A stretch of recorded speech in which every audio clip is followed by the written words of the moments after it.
Hello everyone. जैसा कि force and law of motion chapters में आपने पढ़ चुके हैं पहले फर्स्ट वीडियो में Newton's first law and Newton second law.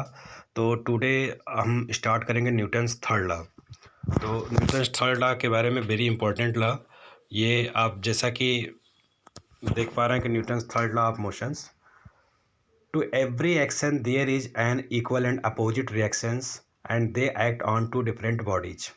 Newton's third law ये कहता है कि किसी भी एक्शन का एक रिएक्शन होता है जिसका मैग्नीट्यूड इक्वल होता है लेकिन डायरेक्शन क्या होता है, अपोजिट होता है। अगर किसी भी ऑब्जेक्ट पे आप कोई एक्शन फोर्स लगाते हैं तो वह ऑब्जेक्ट भी आपके अपोजिट डायरेक्शन में एक रिएक्शन फोर्स लगाता है। तो यही है आपका न्यूटन थर्ड लॉ कि to every action there is an equal and opposite reaction and they act on two different bodies.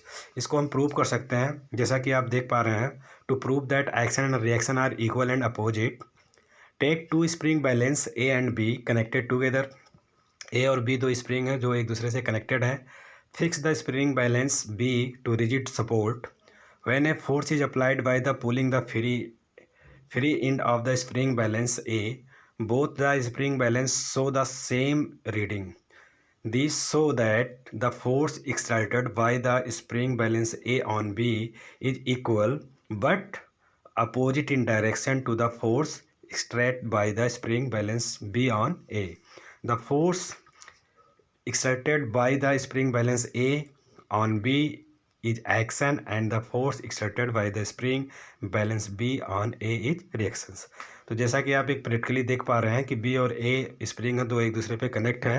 A पे जितना आप फोर्स लगाते हैं स्प्रिंग से उतना ही अपोजिट डायरेक्शन में B भी इस पे जो है फोर्स लगाता है। आइए हम इसको कुछ एग्जांपल के जरिए न्यूटन थर्ड लॉ को एक्सप्लेन करते हैं और समझते हैं कि न्यूटन थर्ड लॉ क्या है। जैसे example of action and reaction, हर एक एक्शन का एक रिएक्शन होता है, न्यूटन थर्ड लॉ ये कहता है, और जिसकी मैग्नीट्यूड क्या होती है, इक्वल होती है, बट डायरेक्शन क्या होता है, अपोजिट होता है। जैसे फर्स्ट केस में आप देख पा रहे हैं, when A bullet is fired from a gun it exert a force forward force on the bullet and the bullet exerts an equal and opposite force on the gun. This is the reaction force and the gun recoil। जैसे कि बंदूक से अगर आप fire करते हैं तो बंदूक में जो स्प्रिंग होती है या बंदूक का जो फोर्स है वो क्या करता है, वो फोर्स लगाता है बुलेट पे, और बुलेट के निकलने के बाद बुलेट भी क्या करता है, बंदूक पे एक रिएक्शन फोर्स लगाता है। कहने का मतलब ये है कि गन में हम सबसे पहले फोर्स लगाते हैं, उस फोर्स को आप क्या बोलते हैं, एक्शन फोर्स। और बुलेट भी उस गन पे अपना बैकवर्ड डायरेक्शन में एक फोर्स लगाती है जिसको हम बोलते हैं रिएक्शन फोर्स। यही कारण है कि जब हम गन से फायर करते हैं तो फायर करने के बाद गन बैक साइड पे थोड़ी सी झटका देती है, यानी बैक साइड में थोड़ी सी मूव करती है। तो ये न्यूटन्स थर्ड लॉ वेरीफाई होता है कि हर एक एक्शन फोर्स का एक रिएक्शन फोर्स होता है। ऐसे जैसे कि अगर मान लिया जाए कि फुटबॉल को आप किसी ग्राउंड पे ग्राउंड की तरफ जो है फेंकें तो ग्राउंड की तरफ से अपोजिट में फुटबॉल वापस आ जाता है। इसका मतलब ये है कि जब आप एक एक्शन फोर्स लगाते हैं तो रिएक्शन फोर्स भी लगता है, जिसकी वजह से आप फुटबॉल को ग्राउंड की तरफ फेंकते हैं और ग्राउंड फुटबॉल को अपोजिट डायरेक्शन में, जितनी तेज़ी से आप ग्राउंड की तरफ फेंकेंगे ग्राउंड भी उतनी तेज़ी से आपकी तरफ बैकवर्ड डायरेक्शन में फुटबॉल को भेजता है। तो ये भी एक एक्शन और रिएक्शन का एग्जांपल है। ऐसे सेकंड एग्जांपल देखते हैं, when a soldier jump out the boat he exert a backward force of the boat and the boat exert an equal and opposite force on the sailor reactions and sailor jump to forward। अक्सर आप देखे होंगे कि अगर boat से किनारे की तरफ आप उतरना चाहते हैं तो आप क्या करते हैं कि बोट से ही जंप लगाते हैं।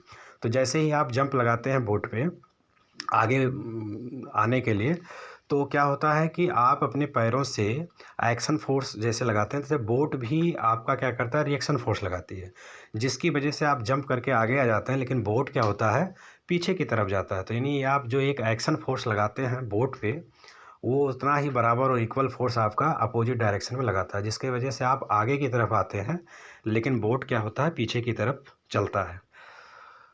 तो ये आपका एक्शन एंड रिएक्शन फोर्स का एग्जांपल्स है। And third, when A air filled the balloon in the release the force of the air coming out of the balloon exert A equal and opposite force of the balloon and it's moves upward. यही एक reason है कि balloon में जैसे अगर आपने air आप fill किया है और अगर उसमें से निकलना स्टार्ट होता है, एयर सपोज करिए निकलना स्टार्ट होता है, तो बैलून आप देखते हैं कि ऊपर की तरफ बढ़ता है, क्योंकि एयर जब निकलता है तो नीचे की तरफ एक्शन होता है और उसके रिएक्शन फोर्स में क्या होता है, गुब्बारा जो है आपका ऊपर की तरफ बढ़ना चला जाता है। इसी तरीके से आपका ये रॉकेट होता है। रॉकेट को अगर हम जब आप रॉकेट अर्थ से ऊपर की तरफ किस तरीके से जाता है, उसमें गैस होती है, वो गैसें जैसे रिलीज करते हैं वो नीचे की तरफ आते हैं, तो उसके रिएक्शन फोर्स में उसके क्या होता है कि वो आपका रॉकेट ऊपर की तरफ डायरेक्शन में जाना स्टार्ट हो जाता है। तो these are example of Newton's third law. तो Newton third law is very important. Every action has reaction force equal. इसी तरीके से जैसे अगर मान लो आप चेयर पे बैठते हैं, तो चेयर पे जब आप बैठते हैं तो आपका वेट जो है चेयर के डाउनवर्ड डायरेक्शन में एक फोर्स लगाता है, जिसे आप एक्शन कह सकते हैं, एक्शन फोर्स। और चेयर भी आपके ऊपर एक अपोजिट डायरेक्शन में फोर्स लगाता है, जिसको आप रिएक्शन फोर्स कहते हैं। अगर ये दोनों फोर्स आपके इक्वल हैं तो आप क्या करते हैं कि चेयर पे आसानी से बैठे रखते हैं। लेकिन अगर इन केस आपका डाउनवर्ड का फोर्स ज़्यादा हो गया और चेयर जो आपके ऊपर बैकवर्ड फोर्स लगा रही है वो कम लगा पा रही है, तो ऐसे कंडीशन में क्या होगा, चेयर करप्ट हो जाएगा, टूट जाएगा, आप नीचे की तरफ आ जाएंगे। तो जितने भी एग्जांपल हैं, हम सड़क पे चल पा रहे हैं, रोड पे आप मूविंग कर रहे हैं, साइकिलिंग कर रहे हैं, जो भी कुछ कर रहे हैं, वो एक रिएक्शन फोर्स की वजह से ही आप ये सब चीज़ें कर पा रहे हैं। तो अगर उसका रिएक्शन फोर्स ना होता तो आप चल ही नहीं पाते। तो रोड पे मूविंग करना और ये सब जितने आपके एग्जांपल्स हैं, ये न्यूटन्स थर्ड लॉ को वेरीफाई करते हैं। ओके, तो next very important topic, conservation of momentum. Conservation का मतलब होता है कि no changing. Conservation of momentum, momentum आप पढ़ चुके हैं। Momentum P equal to m into v, mass into velocity, आप इससे मेजर करते हैं। तो सबसे पहले conservation of momentum. Conservation of momentum means, तो इस तरीके से न्यूटन फर्स्ट लॉ में आपने पढ़ा कि किस तरीके से फोर्स मोशन को चेंज कर देता है, किस तरीके से फोर्स मोशन को चेंज कर सकता है, या मोशन किसी ऑब्जेक्ट के मोशन जो है फोर्स की वजह से ही होती है। एंड सेकंड न्यूटन्स लॉ में आपने पढ़ा कि हम उस फोर्स को कैलकुलेट कर सकते हैं, F equal to m A. और थर्ड लॉ में आपने, न्यूटन के थर्ड लॉ में आपने पढ़ा कि एवरी एक्शन का एक रिएक्शन फोर्स होता है जो कि इक्वल होता है, बट उसका डायरेक्शन क्या होता है, अपोजिट होता है। तो इस तरीके से हम, जैसा कि नेक्स्ट है कंजर्वेशन ऑफ मोमेंटम। कंजर्वेशन का मतलब होता है नो चेंजिंग एंड मोमेंटम का मतलब आप जान ही रहे हैं। तो अगर किसी ऑब्जेक्ट का मोमेंटम जो है चेंज ना हो, या ये कह सकते हैं कि मोमेंट किसी भी बॉडी का मोमेंटम रिमेंस कांस्टेंट हो किसी, तो इसकी को हम बोलते हैं कंजर्वेशन ऑफ मोमेंटम। तो कंजर्वेशन का मतलब हुआ संरक्षण या नो चेंजिंग ऑफ मोमेंटम। तो अगर किसी भी ऑब्जेक्ट का स्टार्टिंग में या लास्ट में फाइनली कुल मिला करके अगर उसका मोमेंटम जो है रिमेंस कांस्टेंट है, कोई चेंजिंग उसके मोमेंटम में नहीं होता है, तो इसको हम कंजर्वेशन ऑफ मोमेंटम लॉ बोलते हैं। तो the law of conservation of momentum state that, इसको हम समझते हैं कि ये क्या है, the sum of momentum of two objects before collision is equal to the sum of momentum after collision provided there is no unbalanced force acting on them।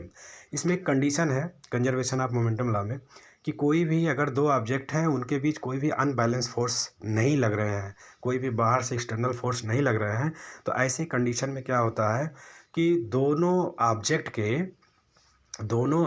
के momentum का जो सम होता है कोलिजन से बिफोर और आफ्टर कोलिजन के बाद, उन दोनों ऑब्जेक्टों का मोमेंटम का सम दोनों क्या होते हैं, सेम होते हैं, बराबर होते हैं। कहने का सेंस ये है कि अगर दो ऑब्जेक्ट हैं तो दोनों के स्टार्टिंग में मोमेंटम का sum after collision, before collision, और आफ्टर कोलिजन दोनों के मोमेंटम का सम इक्वल होता है।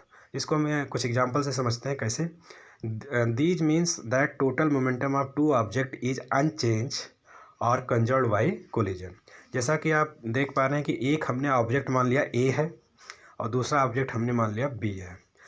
ए का इनिशियल वेलोसिटी जो है वो वी ए है और बी ऑब्जेक्ट का इनिशियल वेलोसिटी यू वी है, और ए ऑब्जेक्ट का मास एम ए है और बी ऑब्जेक्ट का मास एम बी है। कोलिजन के बाद ए और बी अगर सपोज करिए कि यू वेलोसिटी से चलना स्टार्ट करते हैं एक ही डायरेक्शन में, और दोनों आने के बाद एक दूसरे से कोलाइड करते हैं, तो कोलिजन करने के बाद आप देखेंगे कि बी जो है ए पे फोर्स लगाएगा और ए जो है बी पे फोर्स लगाएगा। और चूंकि दोनों का रिएक्शन फोर्स अगर ए के द्वारा लगाया गया फोर्स एफ ए बी हो और बी के द्वारा लगाया गया फोर्स एफ बी ए हो, तो दोनों के फोर्स क्या होंगे, इक्वल होंगे, बट डायरेक्शन क्या होंगे, अपोजिट होंगे। Newton's third law, every action has reaction force. तो ए के द्वारा जो बी पे फोर्स लगाएंगे और बी से जो ए पे फोर्स लगेगा, दोनों फोर्स की वैल्यू इक्वल होगी बट डायरेक्शन अलग होगा। और हम ये मानते हैं कि कोलिजन के बाद ए की जो फाइनल वेलोसिटी है वो कितनी है, वो वी ए है, और बी की जो फाइनल वेलोसिटी है वो क्या है, वो वी बी है। तो if two bodies A and B of masses ma and mb are traveling in a straight line with initial velocity ua and uv, and if ua is greater than uv, then two balls will be fab on ball fb exert the force of fa on ball a if v and vb are the velocity of balls a and b after the collision. तो the momentum of ball a before after collision, तो collision से पहले जो ए का momentum होगा, initial velocity कितना है, you A, और मास कितना है, यम ए। तो ए ऑब्जेक्ट का जो मोमेंटम होगा बिफोर कोलिजन वो कितना होगा, M A into U A. इसी तरीके से बी की जो कोलिजन से पहले इनिशियल मोमेंटम होगा वो कितना होगा, m B and u B. और फाइनल मोमेंटम जो होगा वो कितना होगा ऑब्जेक्ट ए का, m A into we A, और बी का जो फाइनल मोमेंटम होगा वो कितना होगा, m B into we B. तो हम इस केस में देखते हैं कि change in momentum of ball during the collision, force की जो वैल्यू होती है वो किसके बराबर होता है। न्यूटन सेकंड लॉ आपने पढ़ा होगा कि न्यूटन सेकंड लॉ में जो फोर्स होता है वो change in momentum, rate of change in momentum के डायरेक्टली प्रोपोर्शनल होता है। तो ए के द्वारा जो फोर्स लग रहा है वो हमने माना कितना, एफ ए बी है। तो एफ ए बी के अगर मैग्नीट्यूड निकालें कि कितना फोर्स लग रहा है, तो change in momentum upon time. तो चेंज इन मोमेंटम कितना हुआ, तो ऑब्जेक्ट ए का जो मोमेंटम है वो इनिशियल मोमेंटम है M A into we A, और इनिशियल मोमेंटम है M A into you A, और फाइनल मोमेंटम है M A into we A. तो देन फाइनली चेंज कितना हुआ, m A v A minus M A v A. तो हम F A B equal to लिख सकते हैं, एम ए दोनों में कॉमन हो जाएगा तो we A minus U A upon T. इसी तरीके से मोमेंटम ऑफ बी अगर हम निकालें तो मोमेंटम ऑफ बी का भी इसी तरह होगा, M V B minus M B into you V upon time. तो एम बी इसमें कॉमन हो जाएगा तो V B minus U V upon T. तो according to Newton's third law, motion the force F A B exerted ball A on ball B is equal and opposite to the force F B A exerted by the ball on ball A. तो then therefore F A B equal to minus F B A. तो अब value हम put करेंगे F A B की जो forces हैं, तो F A B का जो फोर्स है वो आपका कितना लगता है, M A into we A minus U A upon T, और then equal to minus M B equal to V B minus U B upon T. तो here T is cancel, then M A into we A minus M A into you A equal to minus M B into we B plus M B into U B. इस तरीके से आप अगर देखिए तो पूरे conclusion में ये आता है, M A into you A plus M B into you v equal to m A into we A plus M B into you v. तो अगर आप इस साइड पे देख पा रहे हैं कि ये जो M A into M B है आपका, तो ये इनिशियल मोमेंटम है, ऑब्जेक्ट ए का initial momentum after and B का इनिशियल मोमेंटम, और इक्वल टू ए का फाइनल मोमेंटम एंड बी का फाइनल मोमेंटम। तो कंजर्वेशन ऑफ मोमेंटम का यही हुआ कि sum of initial momentum of two bodies before the collision is equal to after the collision of momentum. तो momentum of two balls before collision is equal, momentum of two balls before collision is equal to the momentum of two balls after the collisions. Okay, तो ये आपका important चीज़ निकल के आ रहा है कि before collision momentum before collision equal to sum of momentum after collision. Clears? sum of momentum before collision is equal to sum of momentum after collision. Clear? तो ये आपका था कंजर्वेशन ऑफ मोमेंटम।